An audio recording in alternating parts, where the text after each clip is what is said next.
उत्तरदा एकादशी व्रत कथा। स्वागत है आपका राज्य स्पिरिचुअल पाथ पर, जहां हम लेकर आते हैं धर्म, आस्था और अध्यात्म से जुड़ी दिव्य कथाएं। आज हम श्रावण शुक्ल एकादशी को मनाए जाने वाले उत्तरदा एकादशी व्रत की पावन कथा सुनेंगे। आइए भगवान विष्णु की इस कृपा प्राप्त एकादशी व्रत की कथा को श्रद्धा और ध्यान पूर्वक सुनते हैं। पंचांग के अनुसार हर महीने कृष्ण पक्ष और शुक्ल पक्ष की 11वीं तिथि को एकादशी का व्रत रखा जाता है।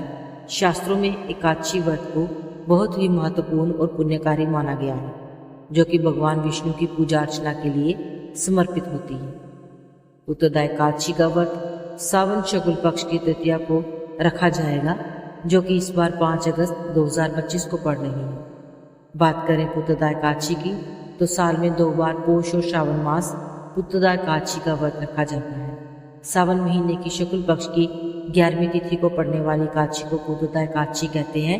इसे पवित्रोपणा या पवित्र एकादशी के नाम से भी जाना जाता है। खासकर ऐसे दंपति जो कि संतान सुख की कामना रखते हैं, उन्हें यह व्रत जरूर करना चाहिए। मान्यता है कि इस व्रत को करने से संतान सुख की इच्छा पूर्ण हो सकती है। उत्तरदा एकादशी का महत्व।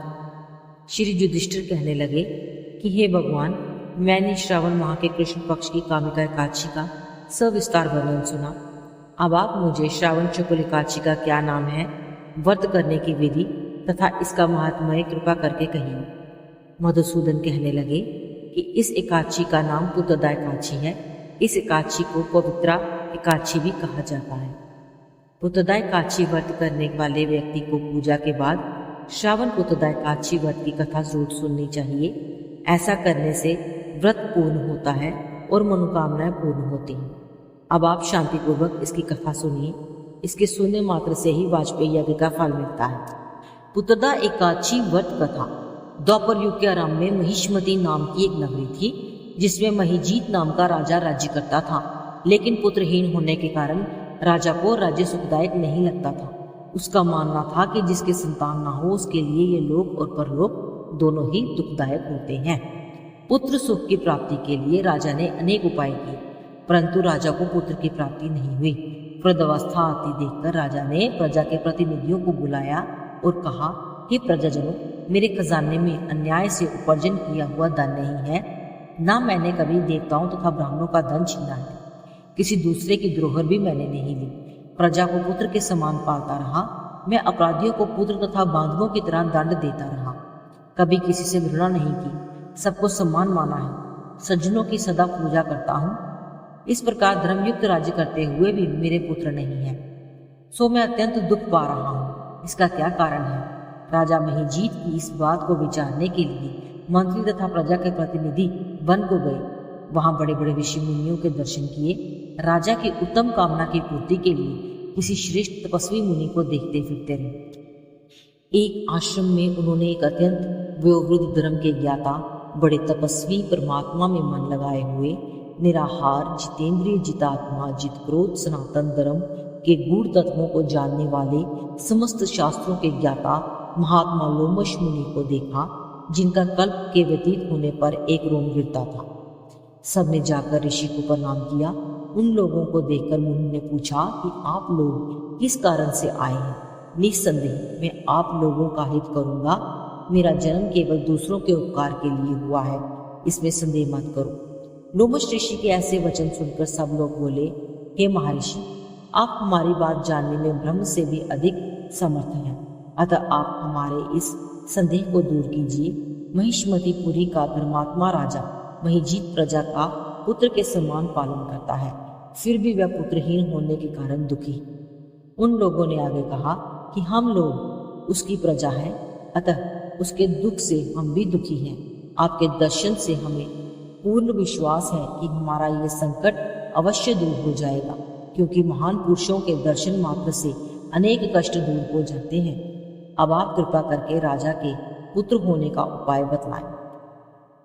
ये वार्ता सुनकर ऋषि ने थोड़ी देर के लिए नेत्र बंद किए और राजा के पूर्व जन्म का वृतांत जानकर कहने लगे कि ये राजा पूर्व जन्म में एक निर्धन वैश्य था। निर्धन होने के कारण इसने कई बुरे कर्म किए। ये एक गांव से दूसरे गांव व्यापार करने जाया करता था। एक समय ज्येष्ठ मास के शुक्ल पक्ष की द्वादशी के दिन मध्य के समय वह, जबकि 2 दिन से भूखा प्यासा था, एक जलाशय के पास जल पीने गया। उस स्थान पर एक तत्काल की ब्याही हुई प्यासी गौ जल पी रही थी। राजा ने उस प्यासी गाय को जल पीते हुए हटा दिया और स्वयं जल पीने लगा। इसलिए राजा को ये दुख सहना पड़ा। एकादशी के दिन भूखा रहने से वह राजा हुआ और प्यासी गौ को जल पीते हुए हटाने के कारण पुत्र वियोग का दुख सहना पड़ रहा है। ऐसा सुनकर सब लोग कहने लगे कि हे ऋषि, शास्त्रों में पापों का प्रायश्चित भी लिखा है, अतः जिस प्रकार राजा का ये पाप नष्ट हो जाए, आप ऐसा उपाय बताएं।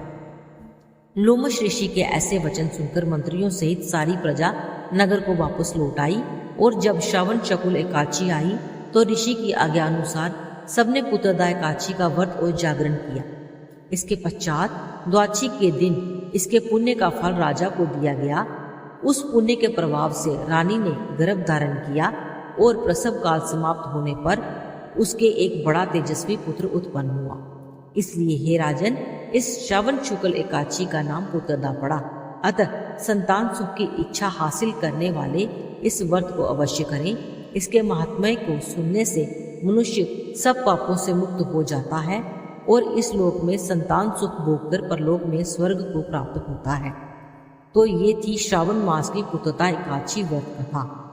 एक ऐसा व्रत जो जीवन में संतान सुख और आध्यात्मिक शांति का मार्ग प्रशस्त करता है।